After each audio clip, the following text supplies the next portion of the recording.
Pues muchas gracias, Antonio. Espero estar a la altura. Y si os decepciono, pues bueno, se siento. Pero sí, eso, vamos a darle las gracias a Antonio, que impulsa esto de las matemáticas y además lo mantiene vivo. Y sin él, yo creo que esto ya no seguiría así.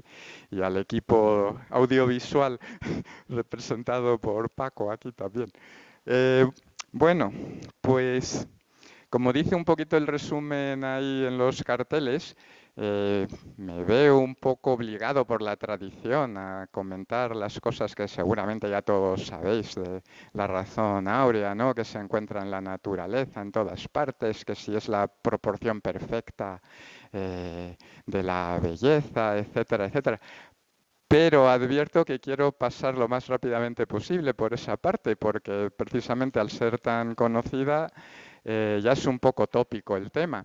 Entonces lo voy a intentar, voy a hacer un poco de introducción histórica, que es casi obligado, y luego donde aparecen los girasoles y las galaxias y tal, pues eso diremos cuatro cosas. Y mi intención realmente es dar una charla pues prácticamente aritmética, o sea, de teoría de números, que es lo mío, explicando pues tres aspectos de la razón áurea y la sucesión de Fibonacci que no son del todo conocidos, aunque ahora la Wikipedia, sobre todo en inglés, es muy completa, demasiado completa y tiene casi todo, pero no va a tener varias de estas cosas. Eso también lo aviso de antes.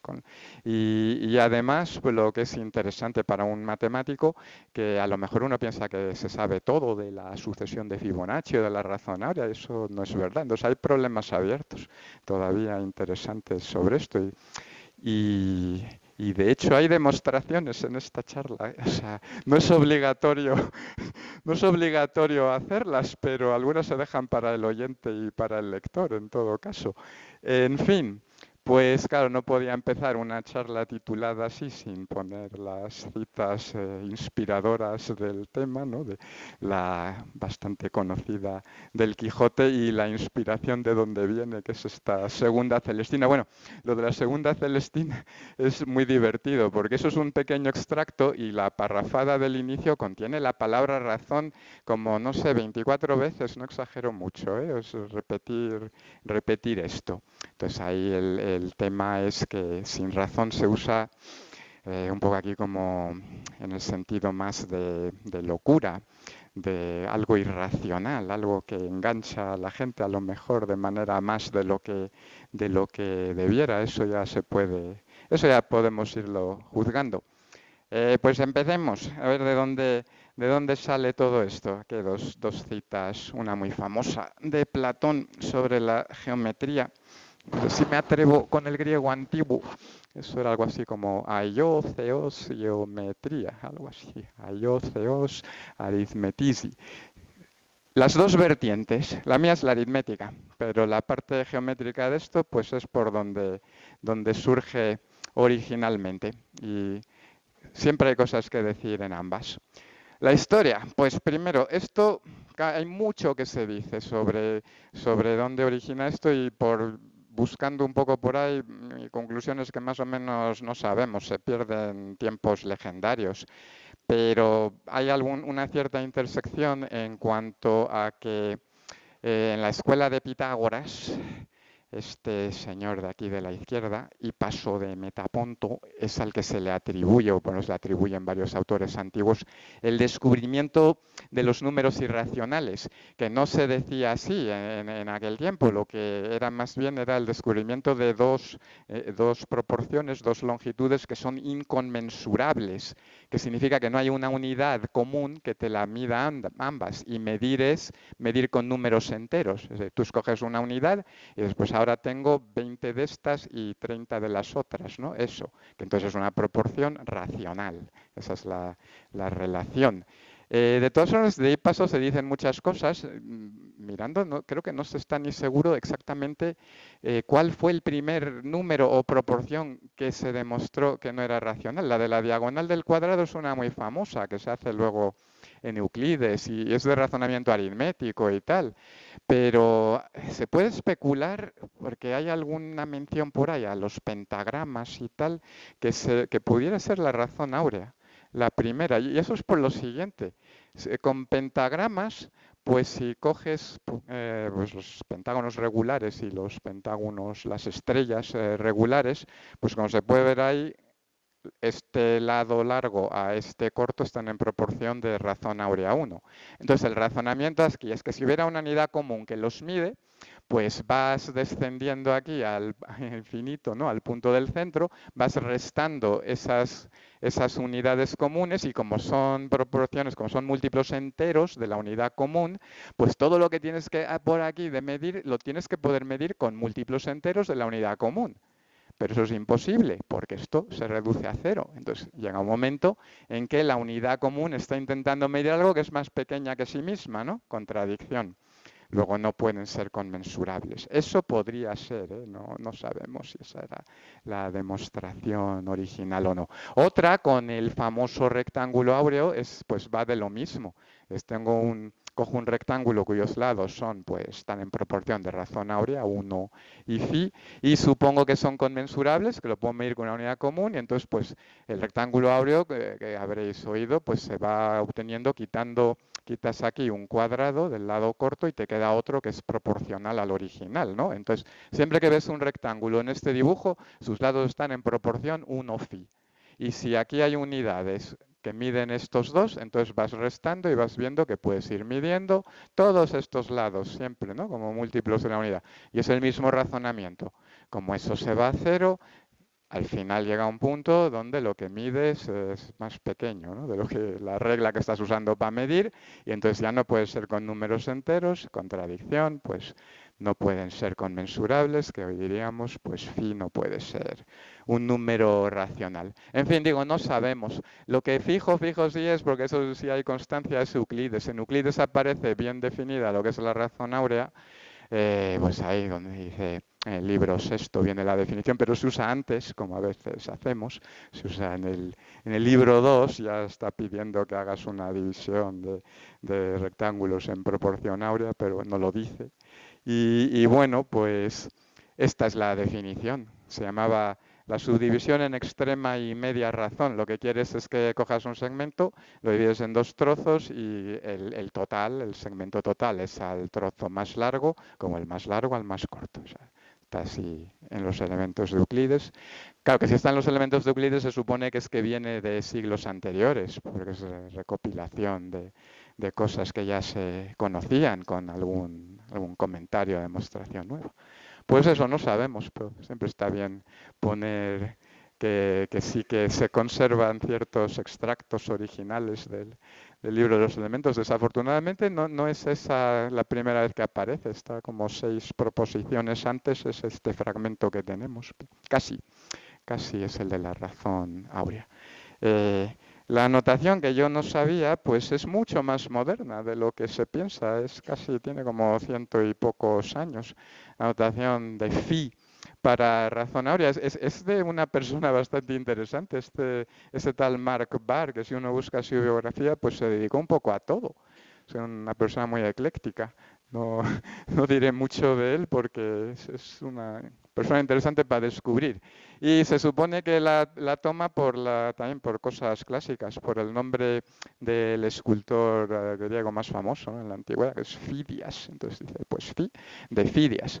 Aunque luego el propio señor Estebar dice, pues yo no creo realmente que Fidias hiciera figuras en proporción áurea. Eso está muy... Se ha contado tantas veces que al final todo el mundo se lo cree, pero luego casi hay muy pocas pruebas de que se haya usado deliberadamente, por lo menos en la antigüedad. Es el Partenón, no es razonable. Bueno, eso es como lo de las pirámides al final. Dices, si hago esto y lo otro, pues sale el número que más me guste. Pero bueno, esto sí es la historia. Entonces aquí lo tenemos. Hoy en día lo diríamos así, la relación, la definición de Euclides lo que te dice es que buscas un número que satisface esta relación, phi cuadrado igual a phi más 1. Ecuación cuadrática, la resuelves, tiene que ser positivo si son longitudes, y esto es lo que es 1 más raíz de 5 partido 2, 1,61 tal, ¿no? Nosotros también usamos el conjugado, la otra raíz de esa ecuación, que es 1 menos raíz de 5, 2, y bueno, también es 1 menos phi y phi a la menos 1. Relaciones básicas, algebraicas. Aquí, pues, uy, me he saltado varios. Bueno, sí, nos saltamos como un milenio y vamos a lo que acompaña a Phi, que es curioso, pero supongo que se podría haber descubierto la sucesión de Fibonacci mucho antes, pero que sepamos no se hizo. Se debe a este señor, Fibonacci. Y todos estos grabados, quién sabe si corresponden en nada a la realidad. Seguramente no, son casi todos grabados del siglo XIX o quizás un poco antes, todas estas figuras. Pero bueno, ¿qué hace Leonardo de Pisa, Fibonacci, por nosotros? Pues mucho. Es el que introduce en Europa, gracias a que su padre era mercader y viajó con él por ahí, pues sobre todo en el Mediterráneo, el norte de África y tal, pues nos introduce el sistema indoarábigo, los dígitos árabes hindúes y el sistema posicional y cómo hacen cuentas y tal y cual, y esto se lo va contando a los mercadores, cómo se calcula un interés, todo el mundo encantado de eso, y eso aparece en el famoso Liber Abaci, el libro del ábaco, de calcular, ¿no?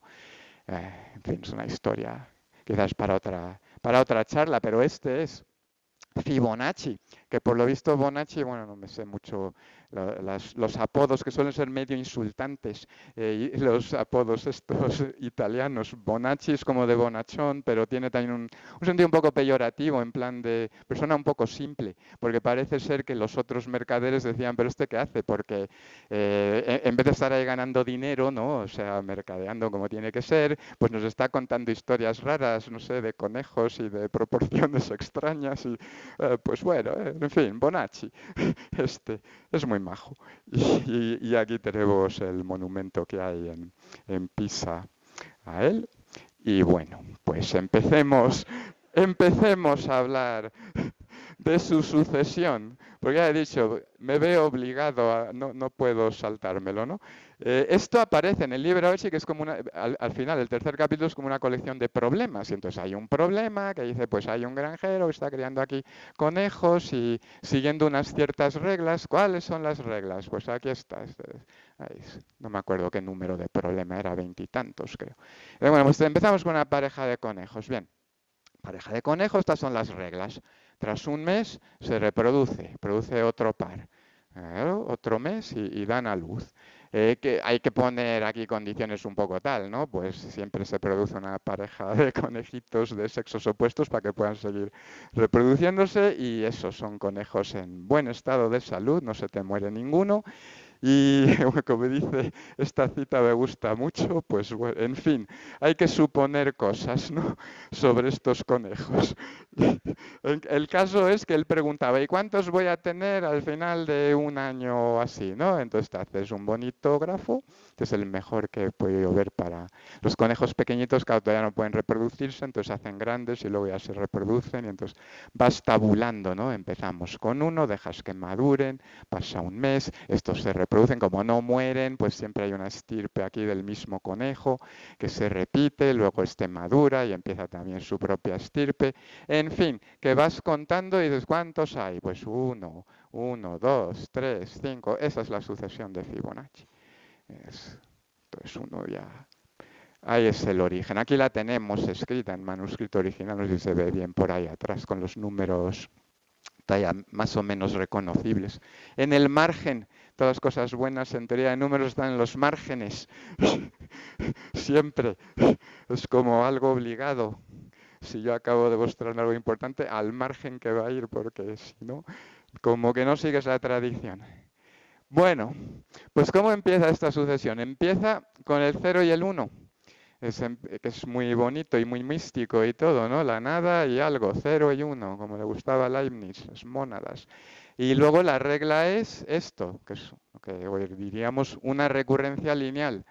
Tienes el paso, en la generación n más 1ésima, pues la suma de las dos anteriores.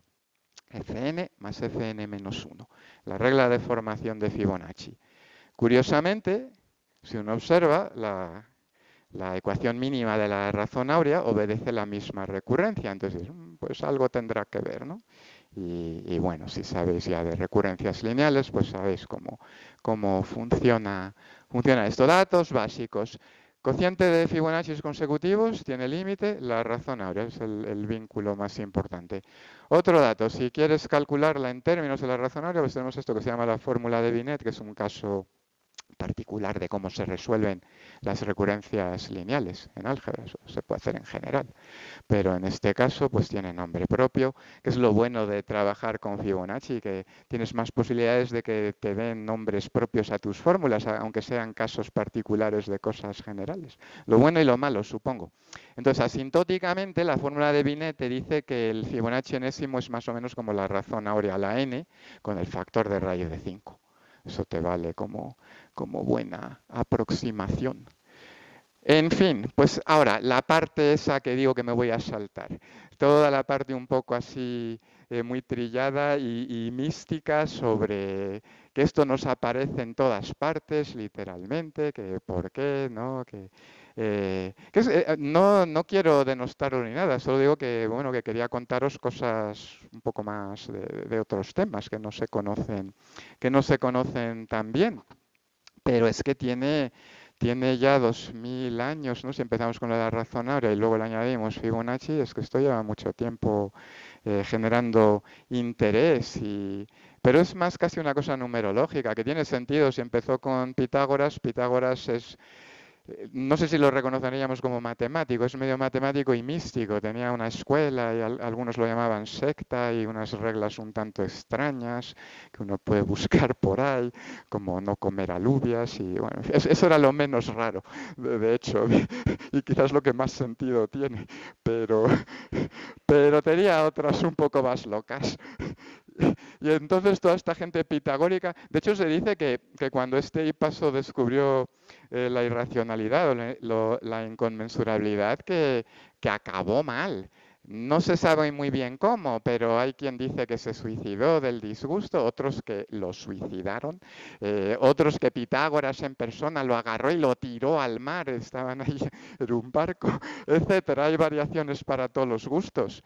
Lo que eso indica era la conexión entre la filosofía y la visión cósmica y lo que hoy llamaríamos numerología, pero que en sus inicios pues no se distinguía mucho de la aritmética, igual que astrología y astronomía, ¿no? Hasta que se separan, pues hay aritmética y hay numerología.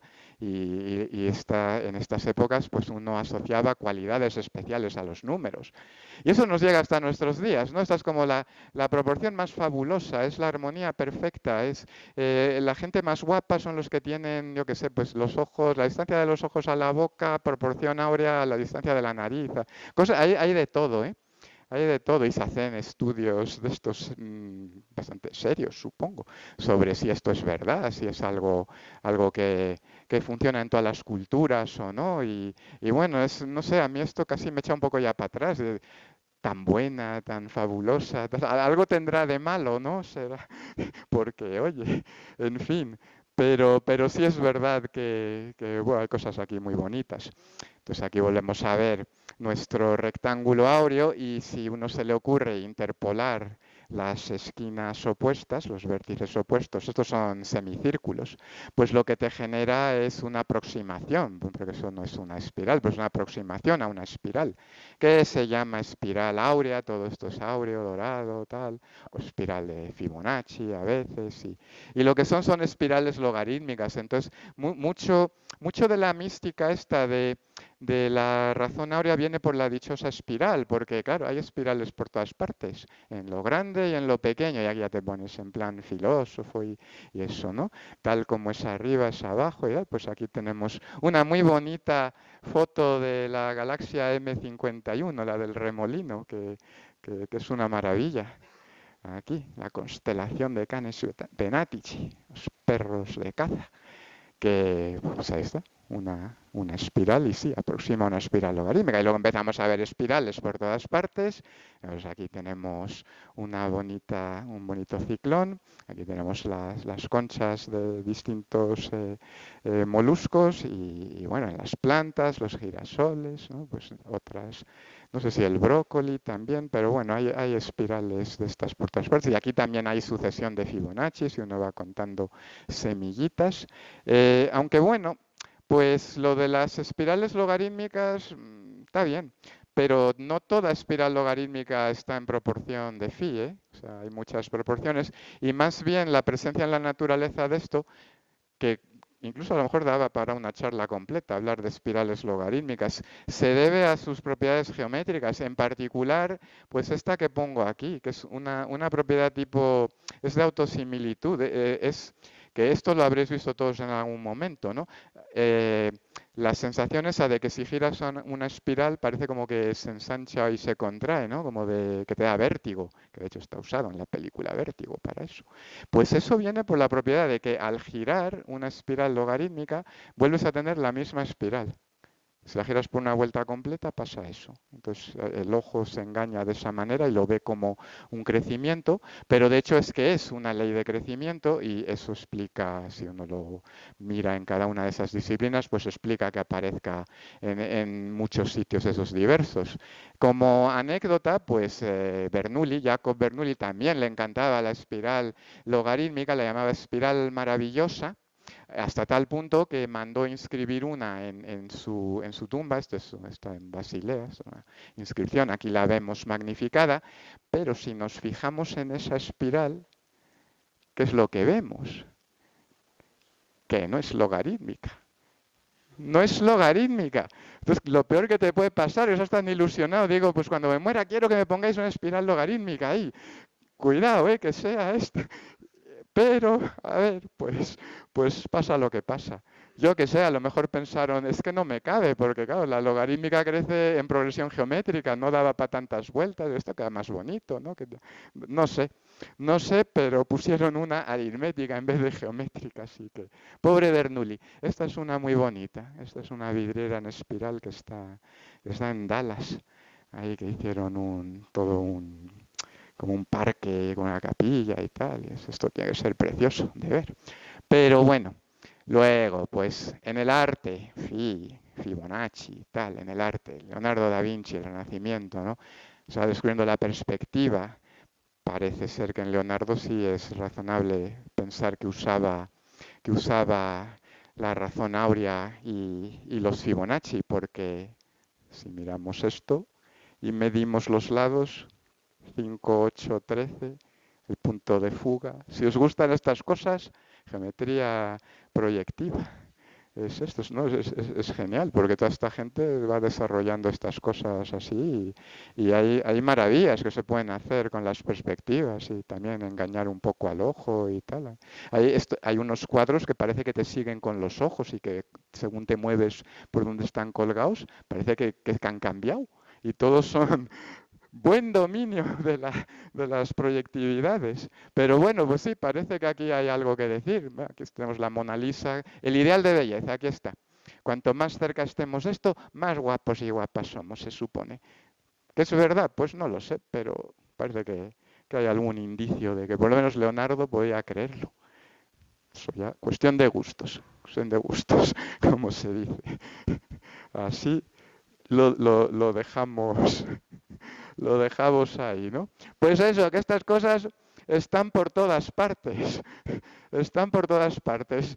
Fibonacci nunca sabes cuándo te lo vas a encontrar. Y sí, no soy quien tampoco para decir que yo no soy susceptible a la mística, pero bueno, porque trabajo con la sucesión de Fibonacci, así que esto es serio. Ahora cambiamos un poco y vamos a empezar a hacer cosas matemáticas. Los aspectos aritméticos de la razón áurea y la sucesión de Fibonacci. Y siempre queda ahí detrás mi crítica. ¿Es tan buena la razón áurea como la pintan? ¿De verdad es lo mejor que hay? Pues os voy a convencer de lo contrario, que en cierta cosa es lo peor que hay. Exactamente, no, es que es así, matemáticamente, esto está bien definido, ya veréis. Empezamos. Lo primero es la invasión de los unos. Pues por varios motivos, bueno, esencialmente por la ecuación que satisface, muchas fórmulas asociadas a Phi y Fibonacci tienen unos por todas partes. ¿Cuál es la razón? Por esto. Phi cuadrado igual a Phi más 1, ¿verdad? Dividimos. Phi igual a 1 más 1 partido Phi. Hacemos lo que se llama una retroalimentación. Dices, pues si Phi es 1 más 1 partido Phi, cojo esta segunda Phi y es 1 más 1 partido Phi, ¿verdad? Ya se ve por dónde voy. Otra vez, ahora coges esta phi y otra vez, 1 más 1 partido phi, ¿verdad? Es bueno. Y esto lo puedo hacer por lo menos un número finito de pasos, ¿no? Nadie me lo impide. ¿Se puede llevar hasta infinito? O sea, esto, ahí están los unos. ¿Pero tiene eso sentido? Sí, sí tiene sentido. Lo que pasa es que no es inmediatamente obvio que esta cosa converja, ¿no? Es decir, más bien es obvio que si converge debe hacerlo a la razonable, quizás, o más obvio, pero no tan obvio que esto converja. Esto es lo que en teoría de números llamamos una fracción continua. De hecho, una fracción continua simple. Simple significa que estos de aquí, los numeradores, estos son unos. Los unos esos los tienes gratis siempre. Pero para la razonaria también los denominadores son unos. Y sí, eso se demuestra que escojas los enteros que escojas aquí, bueno, los naturales que escojas aquí, salvo el primero que puede tener signo, que eso siempre converge a un número. Entonces, fracciones continuas es una cosa un poco que ya no se estudia tanto, pero que es muy bonita y sirve para muchas cosas. Cuando vas haciendo las fracciones finitas, cuando vas poniendo tus unos y calculando, esos son números racionales, te preguntas, ¿qué números racionales pueden ser? Puedes hacer cuentas y dices, anda, mira, 2 partido 1, 3 partido 2, 5, ya me empieza a sonar otra vez. 8 partido 5, sí, la sucesión de Fibonacci. La sucesión de Fibonacci. Lo que se llaman los convergentes, que es hacer la sucesión de fracciones finitas, son los cocientes de un Fibonacci y el siguiente, que como ya puse antes, aunque no lo he demostrado, convergen a la razonable. Entonces, si demuestras esto, has demostrado lo de los unos. Es una de las fórmulas más bonitas también, quizás a los que nos gustan las fórmulas. Hay otras, ¿eh? Hay otras. Esta es una muy famosa también. De hecho, el número e también tiene su fracción continua. Ya no es todo unos. Es aquí un 2 y luego es la sucesión de pares intercalada por unos. Es curioso, ¿no? Esto es un tema bastante complicado, ¿eh? Porque se sabe que es un número que no satisface ninguna ecuación algebraica, es trascendente. Eso no es obvio de demostrar. Y phi no es tan malo, es irracional, pero sí que satisface una ecuación algebraica de grado 2. La hemos puesto ya varias veces. Sin embargo, su fracción continua, pues hombre, así a ojo, uno diría, no parecen tan distintas, ¿no?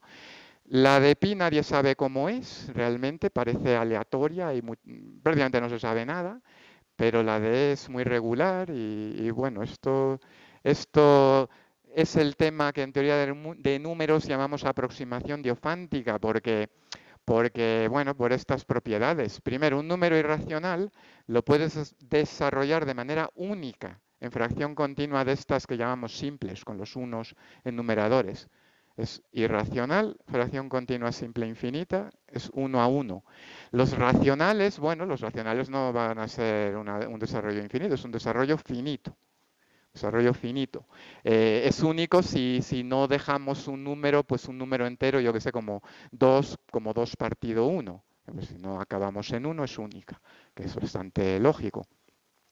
Y esto lo que se descubre, bueno, lo descubre Gauss, creo ya, o lo dice Gauss, que generaliza el algoritmo de Euclides. Si tú quieres reducir un número, una fracción, un número racional, ¿no? Quitarle factores comunes, aplicas el algoritmo de Euclides. Pues el algoritmo de Euclides, versión infinita, es el algoritmo que genera la fracción continua simple de un número. El algoritmo de Euclides, os recuerdo, pues es esto, son divisiones sucesivas con cocientes y restos, ¿verdad? Vas cogiendo los dos números, bueno, si quieres haces A mayor que B, eso es, divides A por B, queda un cociente, queda un resto, ¿no? El resto es menor que el número por el cual has dividido. Ahora los mueves y ahora empiezas con B y el primer resto. Y haces esto y repites. Esto siempre acaba en 0 y el penúltimo resto, el que no es 0, pues es el máximo común divisor, ¿no? Fabuloso. Un algoritmo que sirve muchísimo así para computación. Es el algoritmo más eficiente, por ejemplo, para hacer los inversos en aritmética modular, si eso sabéis de lo que hablo. Gauss es el que nos introduce la aritmética modular. Entonces, esta charla, para entenderla bien, sobre todo ahora la parte que empieza a haber demostraciones, requiere pues saber aritmética modular y saber algo digamos, de teoría de grupos, más bien el concepto de orden de un elemento y un poco de álgebra lineal. y bueno, mezclas de ambas. Entonces, cuando uno coge el algoritmo de Euclides y te quedas con los cocientes, eso te da la fracción continua. Esto es un hecho poco conocido. Yo no sé si os sonaba. Esto, si te metes en teoría de números, más o menos lo acabas viendo, pero no se suele asociar cuando se cuenta el algoritmo de Euclides. Esos Qs que aparecen son estos, de aquí, con los unos. Así que eso no es difícil de ver, porque si pones el algoritmo y vas pensándolo de esta manera, te sale que esto es así. Y, por ejemplo, entonces, si se nos ocurre coger, sabiendo ya lo que venía antes, dos Fibonacci sucesivos, como 144 y 89, ¿qué nos pasa? Pues que si los unos esos son los cocientes, pues aquí los tenemos, entonces el algoritmo de Euclides va a tener siempre uno en el cociente. ¿Y eso qué significa? Significa que va a tardar lo máximo posible, porque lo que acorta el algoritmo de Euclides es que haya cocientes grandes, eso te ahorra un montón de pasos, ¿no? Si hay una discrepancia grande y el primer cociente es muy grande, reduce el tamaño de los números. Pues Fibonacci es el que se resiste a reducir el tamaño, va a ser el mayor tiempo de ejecución. O sea que ahí empezamos olvidándonos un poco de las bondades. Es la peor sucesión, es la que hace que el algoritmo de Euclides tarde el máximo. Esta es la cota superior y eso es la culpa de phi. Ahí lo tenemos. Sí, bueno, sí, se puede cambiar la perspectiva, pero a los de informática que andarán ahí optimizando, pues este es el techo que hay. La media de pasos es más curioso, ¿eh? Hay constantes de estas que te aparecen por todas partes. Ahí te aparece, mira, pues un logaritmo de 2 y un pi cuadrado, la media de pasos. Pero el peor es eso. Y además tiene que ser la Fibonacci, ¿eh? No vale solo con que satisfaga la recurrencia, pero si uno lo piensa, claro, Fibonacci consecutivos son coprimos, van a acabar en el cero, porque siempre acabas en el cero, y el penúltimo es uno. Y como es 0 y 1, si vas corriendo el algoritmo para atrás, es la regla de formación de los Fibonacci, no de cualquier cosa con la misma recurrencia. Entonces, son los Fibonacci. Pues bueno, entonces, los Fibonacci hacen eso. Y phi, si los Fibonacci son lo peor, y phi está asociado a los Fibonacci, phi también va a tener que ser mala. Pues sí que lo es. Volvemos un poco a la teoría de la aproximación diofántica. Una de las propiedades buenísimas de la fracción continua es que cuando vas desarrollando eso que se llaman los convergentes, ¿no? Pues la fracción truncada, un número finito de pasos, son las mejores aproximaciones. Dicho aquí más preciso, dices, dame un número racional, vale, acoto el denominador, ¿no? Porque si no hay infinitos. De entre los números racionales cuyo denominador es menor o igual que un denominador que aparece en la fracción continua, pues el que aparece en la fracción continua es el que está más cerca del número al que estás desarrollando. La propiedad de mejor aproximación. Esos son. Esos son los mejores para eso. Ahí sí que podemos decir que hemos optimizado. Por ejemplo, se le aplicas a pi y ¿qué aparece? Pues una sucesión de números. Los dos primeros son ampliamente conocidos, ¿no? 3 es la aproximación bíblica para pi. También una que votaron en la legislatura de Idaho o no sé dónde en el siglo XIX. Pi vale 3 y dejémonos de historias. Que eso es verdad, es una anécdota, pero eso es verdad. Y 22 séptimos, que es mucho más fina, que viene de Arquímedes o de los babilonios, quizás, que es una que se usa mucho, ¿no? Así en el instituto y eso para cuentas. Y una inmerecidamente conocida, esta no. Esta no, ¿por qué esta no? Pues porque hay otra que viene después, que también tienen 3 dígitos. Sacad la calculadora y evaluar 355 partido 113 y veréis la de dígitos de pi que da como mejor aproximación. Y no es nada difícil de recordar. Pones los impares, 1, 3, 5, los duplicas, los separas y ya está. Numerador, denominador. Mucho mejor que 22 séptimos. En fin.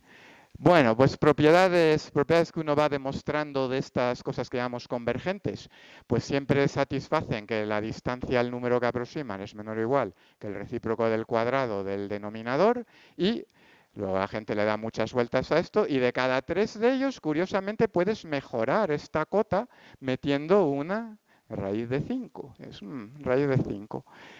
Pues no será casualidad, ¿no? Pues no. No, entonces aquí ya entramos de lleno en la actualidad. Se pueden distinguir irracionales. No todos los irracionales son igual de irracionales. Hay cosas que son más irracionales que otras. Y eso se puede medir de varias maneras. Una manera de medirlo es esto, lo que se llama, gente que llama constante de Lagrange y otros constante de Markov. Pero, o sea, llamémoslo de Markov, que es más reciente.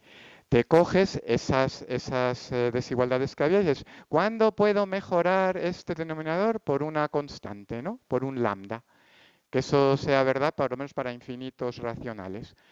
Pues no sé, pues vamos a definir el conjunto de tales constantes que me mejoran la desigualdad y hacer el supremo, eso lo llamamos constante de Markov. ¿Qué pasa? Pues que las constantes de Markov siempre son mayores o iguales que raíz de 5. ¿Quién tiene la culpa de esto? Phi, que justo alcanza esa cota. ¿Cuándo? ¿Qué números irracionales tienen justo esa cota? Eso es una pregunta muy interesante. Respuesta. Los que son equivalentes bajo la acción del grupo GL2Z, es decir, aquellos que se pueden poner como A alfa más B, C alfa más D. Estos son enteros y el determinante, que es esto, es más menos 1. Es lo que se llama es una relación de equivalencia ahí, por esa acción de grupo. Esos son, o sea que phi y sus parientes, esos son los malos. Si quitas phi y dices fuera, que tú me estás fastidiando mi aproximación, entonces de repente salta. Las constantes de Markov van a raíz de 8. Ah, bueno, mejor, mejor. Pues phi es la peor porque es la que te fastidia las cotas estas. Es otra, igual que pasa con el algoritmo de Euclides. Es el más irracional, cuantificable. Cuantificable. Y luego esto es una historia muy bonita, ¿eh? Dices, bueno, ¿y qué números tienen constante raíz de 8? Pues mira, por ejemplo, 1 más raíz de 2. Qué casualidad que es. 2, 2, 2, 2, 2, igual que phi era 1, 1, 1, 1, 1. Bueno, y si quitamos esta, pues entonces la constante, aquí la he llamado L y antes la he llamado M de Markov, pues la constante sube a este otro numerito, raíz de 2, 2, 1 partido 5. Entonces, uno de teoría de números ya empieza a decir, a ver qué números son estos y qué está pasando con ellos y tal. Pues esto es algo que se llaman estos números, estas constantes de Markov, forman algo que se llama el espectro de Lagrange. Y de estos no se saben muchas cosas, esto es tema activo de investigación. Por ejemplo, uno puede decir que estas cosas pueden ser infinitas, ¿eh? Hay números que son muy bien aproximables por racionales. Phi no, phi es el peor, es el que no se deja, pero hay otros que sí. Te sale finito cuando los coeficientes de la fracción continua están acotados. Y ahora dice uno, ¿y cuando están acotados?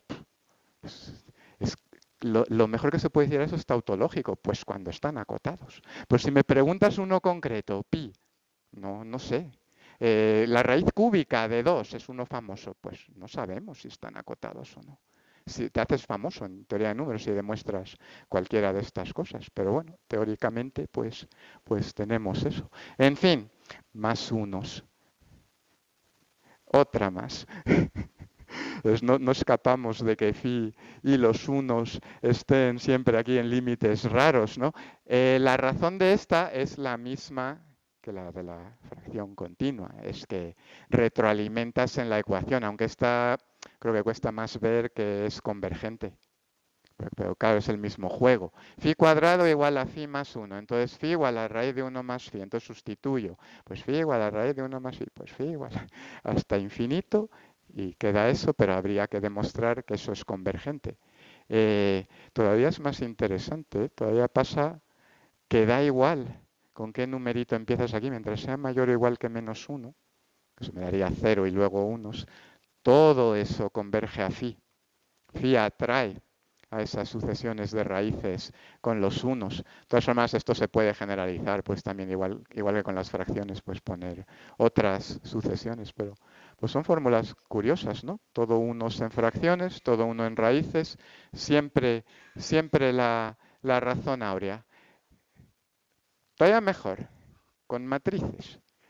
Pues todo lo dicho de la sucesión de Fibonacci y en general, con relaciones continuas, se puede decir con matrices y muchas veces esto te aclara, es que hay, yo qué sé, centenares de fórmulas y propiedades de Fibonacci y seguramente en este momento alguien está pensando una nueva, porque esto es una industria, lleva mucho tiempo, ¿eh? Y muchas de ellas se aclaran cuando lo ves así. Esto vamos a llamarlo matriz generadora Fibonacci, 0, 1, 1, 1. Entonces resulta que cuando tomas las potencias de esta matriz, te sale, digamos, la matriz Fibonacci. Aquí, primera columna, siempre de Fibonacci consecutivos, Fn-1 Fn y luego Fn, Fn más 1. Ejercicio. Eso es porque, bueno, porque ves que se cumple la recurrencia básica. Bueno, os esbozo una demostración muy rapidita. Esto dices, mira, tengo Fibonacci consecutivos, pongo la recurrencia. ¿Qué es esto? Pues una transformación lineal, esa es su matriz. Ahí está. Y entonces haces inducción, ves, pues ahí está la segunda columna, y ahora te fijas en qué pasa con la primera, que las intercambia, pues ahí tengo la primera columna, fin de demostración. Eso se ve rápido, ¿verdad? No hace falta asimilarlo ahora, pero quiero decir que parezca razonable, ¿no? Que esa matriz genera los Fibonacci. Esto, el efecto que tiene es que esto lo que hace es convertir la recurrencia pues, en una sola cosa. O sea, porque Fibonacci tienes que alimentarlo con dos términos anteriores para darte el siguiente. Pues si en vez, claro, esto es hacer un poco trampa, ¿no? No es descubrir nada nuevo, pero si en vez de pensar dos términos individuales, digo, pues tengo un vector con los dos términos ahí metidos, el vector es una sola cosa y esto es lo que se llama un sistema dinámico discreto, claro, lineal porque es una matriz. Es decir, empiezas con algo que es el 0, 1 y le aplicas la misma cosa una y otra vez, f de f, f de f de f, y eso genera Fibonacci. Con lo cual se aclara mucho de que, claro, una vez que dices dónde empiezo, el resto de la sucesión está determinada. Y todavía mejor, como claramente esa matriz tiene determinante menos 1, es invertible, puedes ir para atrás.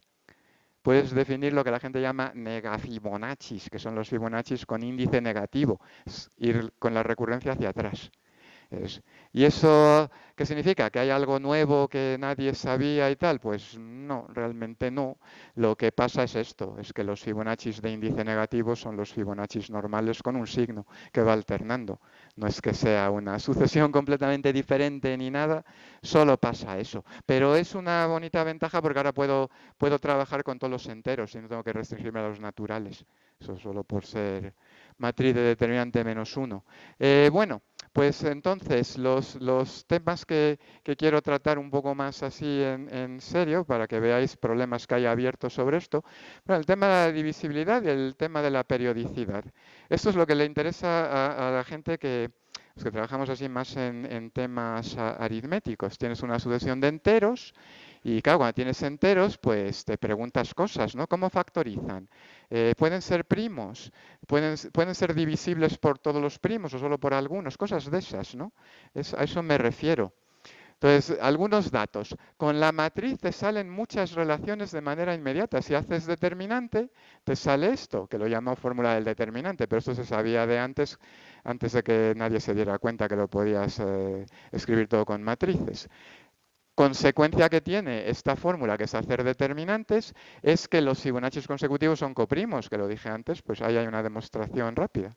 Claro, porque si satisfaces aquí el Fn y el Fn más 1, cualquier divisor común va a ser divisor común de más menos 1, o sea, que no hay factores no triviales. Fibonacci consecutivos son coprimos. Otra cosa, esto que se llama la fórmula de suma de índices. Pues puedes, claro, la gente te dice demuéstralo por inducción, no sé qué, pues no, es simplemente ponte esto, matriz Fm más n es Fm por Fn, compara el producto de matrices y te sale esto. Y así, etcétera, etcétera, etcétera. Se pueden descubrir muchas cosas. Esta es un poco más interesante, la divisibilidad, que es más bien donde quiero ir. Si un índice divide a otro, el Fibonacci correspondiente al que divide al Fibonacci. Eso ya no es tan obvio. ¿Cómo se puede demostrar con matrices? Pues digo, voy a contar esto con matrices, vamos a ver cómo se demuestra. Pues con esta identidad, si he factorizado n, he factorizado mi potencia.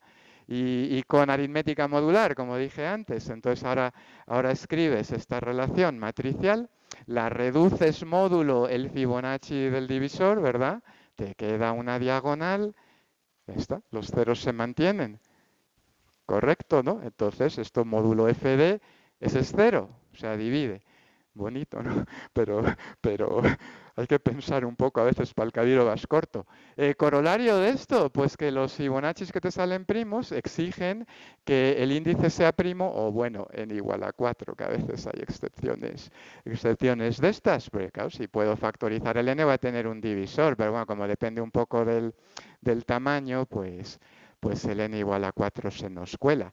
¿Eso va a ser un sí, solo sí? Casi nunca estas cosas van a ser un sí, solo sí, ¿no? Tiene que haber alguno compuesto a pesar de coger aquí un primo. Pues sí, el F19. F19, 19 es primo, pero F19 es 37%, 13. Ya empezamos en lo desconocido, que esto es muy típico de teoría de números. Lo que siempre se dice de teoría de números es que a la vuelta de la esquina, aunque empieces con algo que te parece muy sencillo de enunciar, a la vuelta de la esquina hay algo que nadie sabe demostrar. Pues eso, no se sabe si hay infinitos valores primos en la sucesión de Fibonacci. Mayor conocido es este que ponemos ahí. Sí se sabe, curiosamente, algo que parece mucho más difícil, que los únicos primos gemelos que difieren por 2, pues son el 3, el 5 y el 13 en la sucesión de Fibonacci. Yo diría, pues normalmente decir algo sobre primos gemelos es mucho más difícil que decir algo sobre primos, y aquí, pues, digo, es bastante caótico esto a veces, en cuanto a lo que... o mala. Uy, pues esto no sé si ha perdido pila o algo porque no me cambia. ¿Eh? Este va bien. No sé. A ver. Ja, problema técnico. Se puede demostrar una propiedad que esta sí que a mí me gusta mucho, que la sucesión de Fibonacci conmuta con el máximo común divisor. Es decir, el máximo común divisor de un Fn y un Fm es el F del máximo común divisor. Esto, pues como me ha dejado funcionar esto, voy a tener que hacerlo así por etapas. Esto es una cuenta, bueno, una cuenta por ejemplo, eso, usando la identidad de Bézout, ahora que hemos prolongado Fibonacci a negativos, que si no, no podías hacer esto, pero como la matriz es invertible y tal, pues ahora sí. Entonces, bueno, pues la relación de divisibilidad te da una dirección y la otra dirección, si pones Bézout y la fórmula de suma de índices, pues ahí te da la otra. Esto me ha costado un poquito, dar con una que cupiera en una diapositiva. Pues normalmente esto es mucho más largo. Pero bueno, si os parece razonable, pues está. Oye, pues no sé por qué ha hecho esto. Lo siento, que tengo que aparecer y desaparecer de ahí todo el rato. Otra cosa muy interesante, lo que llamamos los divisores primitivos. Esto funciona en cualquier sucesión, por lo menos de enteros, y bueno, si quieres generalizarlo, más cosas. Divisor primitivo de una sucesión, de un término general de una sucesión, se llama a un número primo que divide a ese término, pero no a ninguno de los anteriores. ¿De acuerdo? O sea, uno que aparece nuevo en la sucesión, un divisor primo nuevo. El a sub n pues es divisible por 1 que no dividía a ninguno de los de antes. El 1 no es primo. Hay que quitar esos 1 unos en el inicio de la sucesión. Si no lo dice ahí, pues eso se supone que está quitado. Por ejemplo, entonces vas mirando, pues hemos puesto ahí el Fibonacci octavo, F8. F8 es 21. 21 es 3 por 7. El 3, ese ya estaba, porque 3 es Fibonacci. El 7, miramos ahí, pues no hay nada en el anterior que sea divisible por 7, así que 7 es un divisor primitivo del F8, ¿verdad? Tienes eso así. Sí, pues sí tengo ahora. Dale. La flecha para abajo, sí. Sí, este. Pues tenemos un fabuloso teorema, ese es un teorema muy bonito, el teorema de Carmichael, que dice que en la sucesión de Fibonacci, n mayor o igual que 3, para quitar los unos, pues solo hay dos excepciones a tener un divisor primitivo. Las dos excepciones son el F6, que es 8, que es 2 al cubo, que ya apareció antes y no hay más factores primos, y el F12, que es 144, que se compone de 2 y 3, que ya han aparecido también antes, no hay ninguno nuevo. Bueno, pues quitando esos dos, todos los demás sí que tienen un divisor primitivo. ¿Cómo demostramos cosas de esas, no? Esto es la teoría de números, siempre tienes... quiero pensar que tiene este efecto que te deja así pensando, ¿cómo demostramos algo así, ¿no? Y luego pues intenta responder a esa pregunta. Pero bueno, aquí tenemos unos ejemplos, ¿no? F9, que no es ni eso, ni 6 ni 12. 34, 2 por 17. El 17 no ha aparecido antes. 55, 5 por 11. El 5 sí apareció, pero el 11 no. Y así vas comprobando y siempre hay un primo que no ha dividido a los anteriores. No es lo único que aquí, bueno, no podemos decir que esto sea muy especial de Fibonacci, porque Carmichael demostró que para sucesiones de recurrencia de grado 2, lo que llaman sucesiones de tipo Lucas, que son estas recurrencias de aquí, que incluyen a la Fibonacci, que eso pasa también, que hay un número finito de excepciones y tal. Entonces, bueno, no es sobremanera especial. Pero una consecuencia, y esto no está en la Wikipedia, y espero que bueno, hay que dejar un poco de misterio, una consecuencia de esto es que los Fibonaccis tienen casi factorización única. Si no fuera por esos dos, el F6 y el F12, si tú tienes un número entero que es producto de números de Fibonacci, también hay que quitar los unos esos, ¿eh? Entonces esto solo se puede hacer de una manera, salvo reordenamientos, igual que con los números naturales. Y la demostración además es que es muy análoga. Razonas, si tuviera dos, pues los ordeno de menor a mayor, los Fibonacci van creciendo a partir del F3, ¿verdad? Los ordeno de menor a mayor. Si excluyo a estos dos, que son los que me van a fastidiar el asunto, entonces voy a tener un divisor primitivo y aquí digamos que este es el más grande, pues es que si este es el índice más grande y los demás son todos más pequeños, eso no puede ser, porque va a haber un primo que divide a este y no divide a los anteriores. No puede ser, ¿no? Entonces, tiene que pasar que no, que estos dos más grandes, el de aquí y el de aquí, sean iguales, ¿verdad? Y si son iguales, los tachas. Y si los tachas, has reducido la longitud de la factorización y por inducción es única. Es muy parecido al razonamiento de factorización única con enteros. Pues esto entonces genera lo que se llama el semigrupo Fibonacci. Es todo lo que generan multiplicativamente los números de Fibonacci.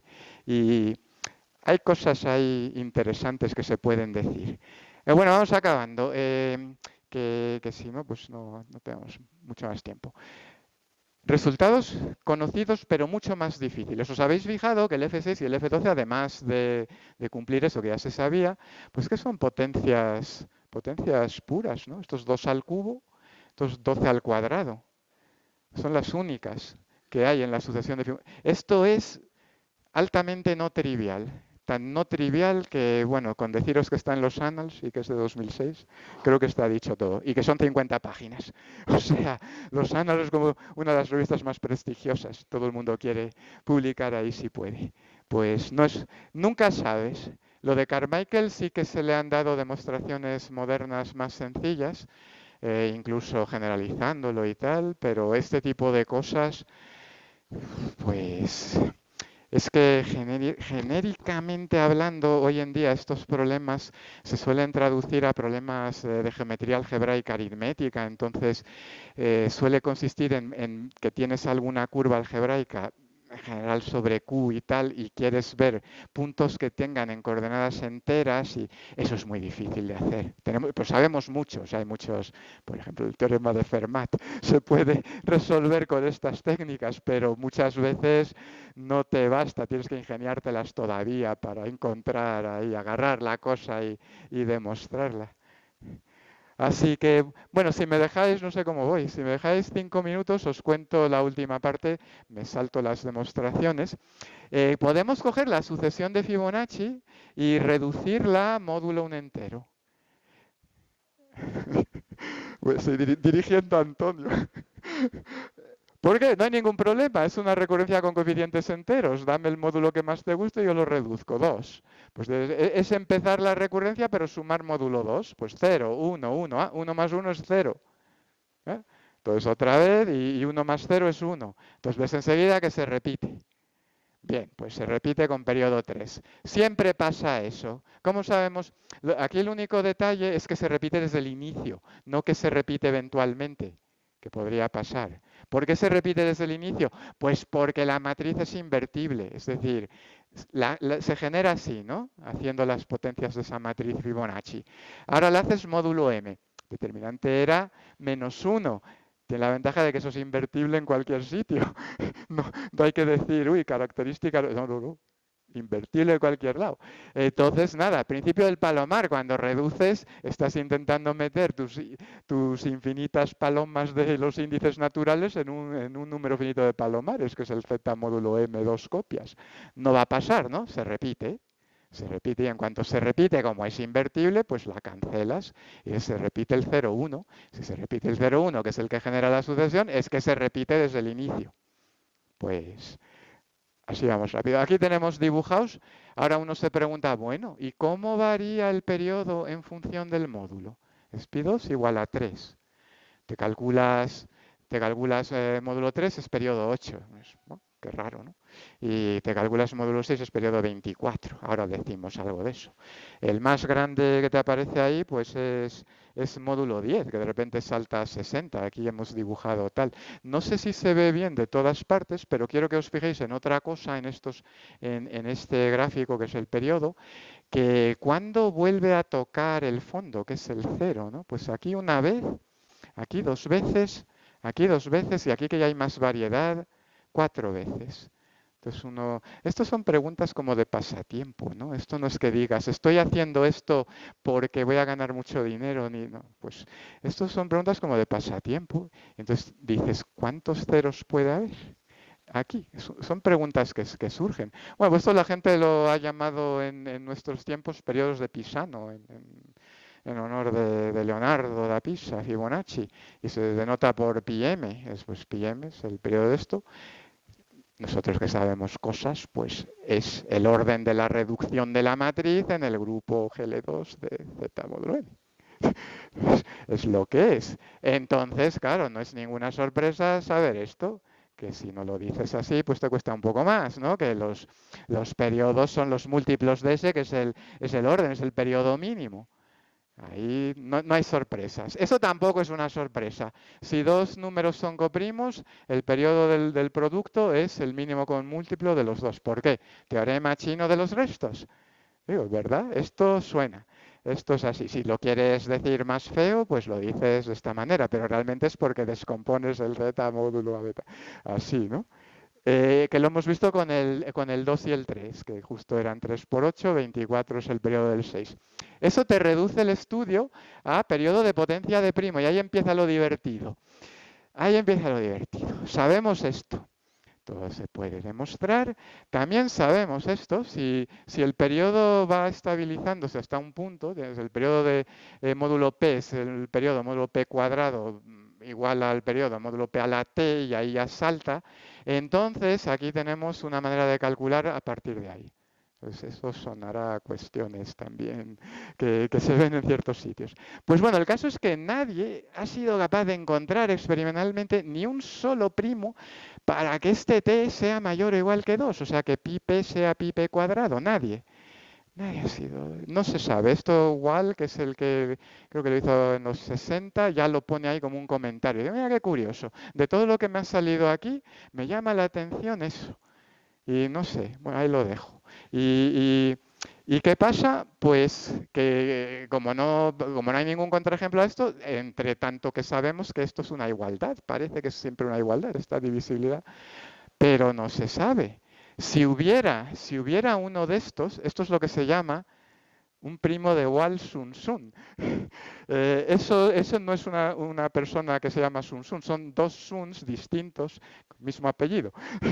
Igual que es el primero que tal. Y Sun Sun lo que hicieron fue relacionar esto con el último teorema de Fermat, 2 años antes que Wiles, que aquí siempre la oportunidad es importante, y demostraron esto, que lo que se llama el primer caso del último teorema de Fermat, que sabéis que la suma de dos potencias enésimas no puede ser potencia enésima para un primo, primer caso es que no sea divisible por el exponente, habría sido falso si existe uno de estos. Claro, ahora ya todo esto es condicional, porque el teorema de Fermat ya se sabe que es verdad.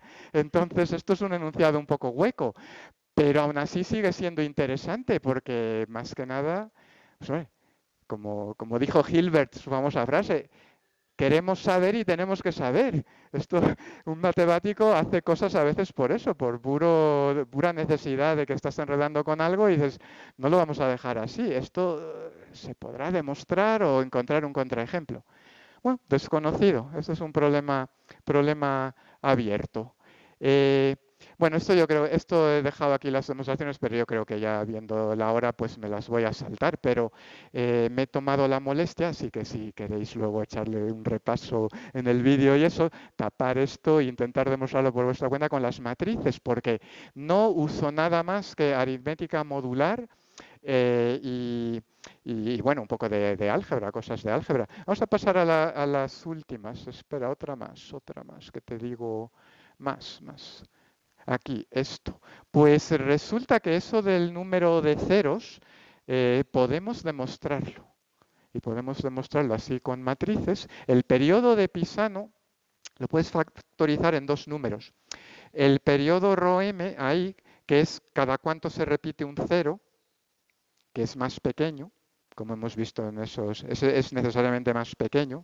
Si uno lo razona, eso es porque elevar la matriz a pi m te da la identidad, pero elevar la matriz al periodo de los ceros te da un múltiplo de la identidad. Es por eso. Entonces, es el orden en el cociente del GL2Z módulo las matrices diagonales invertibles. Si lo dices así, esas otras cosas también salen muy rápidas. Entonces, tienes esta factorización, pero lo divertido es que cuando echas la cuenta, cuando haces el determinante, con el determinante de la matriz es más menos 1, pues el orden que te sale tiene que ser como mucho 4. Entonces el periodo de ese número de ceros que aparece, que es el cociente entre los dos periodos, solo puede ser 1, 2 y 4, que para mí es una de las cosas más asombrosas. No importa el módulo. Uno pensaría, o sea, cuando te dicen esto la primera vez, reduce la Fibonacci módulo m, ¿cuántos ceros aparecen? Pues no sé. Pero mi intuición primera sería que va, yo que sé, aumentando o que habrá M's donde es muchos ceros y otros, pues no. Uno, dos o cuatro, debido, muy explicable con esto de las matrices y los órdenes.